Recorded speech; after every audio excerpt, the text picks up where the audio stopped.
इससे पहले भी 4 बच्चों के साथ हो चुका है साल भर में। हमें कोई चीज क्लियर नहीं बताई है। बच्ची हमारी बीमार थी, अब आप कह रहे हैं सुसाइड करा, पहले आप कह रहे हैं बीमार है, हॉस्पिटलाइज करा गया। ना कोई जानकारी अभी तक दे रहे हैं, बार बार ये लोग बयान बदल रहे हैं और आज तक मेरे साथ में इधर उधर घूमते रहे। ना किसी से बच्चों से बात कराई है मेरी, ना वहाँ से मिलने दिया, ना रूम जाने दिया। भीमताल निजी यूनिवर्सिटी में आत्महत्या का मामला। जी हाँ, आपको बता दें, भीमताल के एक निजी शिक्षण संस्थान में लखनऊ निवासी BCA सेकेंड ईयर की छात्रा के आत्महत्या के मामले में पुलिस जुटी जांच में। मृतक वंशिका का शव भीमताल के एक निजी शिक्षण संस्थान में फंदे से लटका हुआ मिला। वहीं घटना के बाद से पुलिस ने शव को कब्जे में ले लिया और वीडियोग्राफी के साथ पोस्टमार्टम किया गया। वंशिका अपनी मौत के बाद कई सवाल छोड़ गई है। वंशिका के परिजनों ने कॉलेज मैनेजमेंट पर तमाम संगीन आरोप लगाए। उन्होंने कहा कि कॉलेज प्रबंधन बार बार अपने बयान पलट रहा है और किसी तरह का कोई सहयोग नहीं कर रहा है। उन्होंने नैनीताल पुलिस से अपनी बेटी को न्याय दिलाने की गुहार लगाई है। चलो करो, कर लीजिए।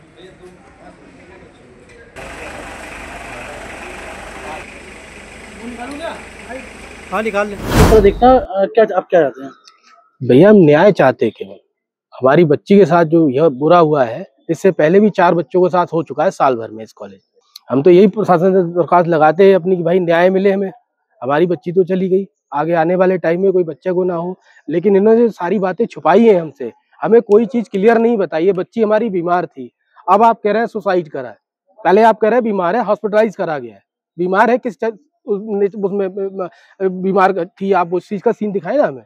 प्रशासन जब आता है कल, तब उन्हें कोई सबूत नहीं मिलता है, कुछ नहीं मिलता है, आज भी कोई नहीं है। लेकिन अब जो कॉलेज प्रशासन है वो नहीं सीधे मुंह बात कर रहा है, वो अपने ही उसमें लगे पड़े कि कैसे भी हम बचे, जैसे बचे वो हम बच जाए, कैसे भी बचे। लापरवाही तो बहुत हुई है। वासित उमर मेरी बेटी थी, ग्राफिक वगैरह में जो पढ़ती थी, BCA कर रही थी, उसकी जानकारी और हंसमुख लड़की थी, लेकिन ऐसी कोई उम्मीद नहीं थी कि ऐसा करेगी। ना यहाँ पे जो ग्राफिक वगैरह का प्रशासन है उसने भी कोई सपोर्ट नहीं किया अभी तक। और उस समय भी जब 29 तारीख को मेरी बात हुई है बच्ची से रात में, तो रैगिंग के बारे में उसकी जानकारी दी उसने हमें कि यहाँ पे रैगिंग हो रही है और जूनियर बच्चों की, जिसकी वजह से मुझे दिक्कत हो रही है। तो उसने एक वीडियो भी मुझे भेजा है जो मेरे पास है।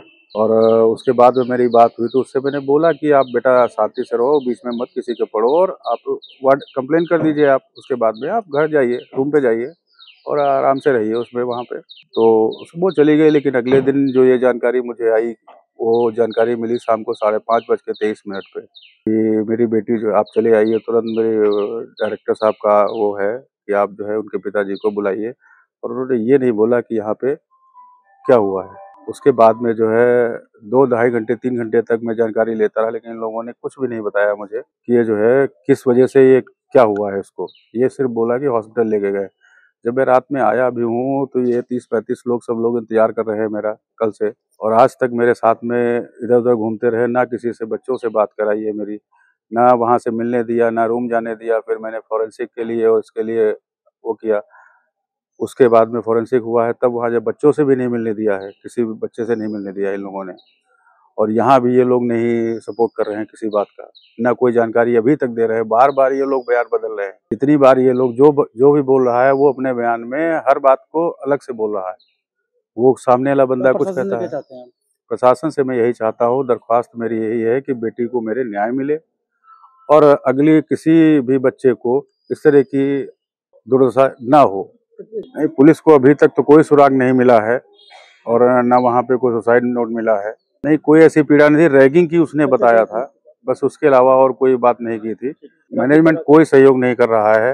अभी तक 2 दिन से हम लोग यहाँ पे हैं, 1.5 दिन से कोई मैनेजमेंट सहयोग नहीं कर रहा है। प्रशासन से और शासन से यही चाहेंगे कि मुझे मेरी बेटी को न्याय मिले और आगे कोई ऐसी स्थितियां ना आए किसी के साथ में।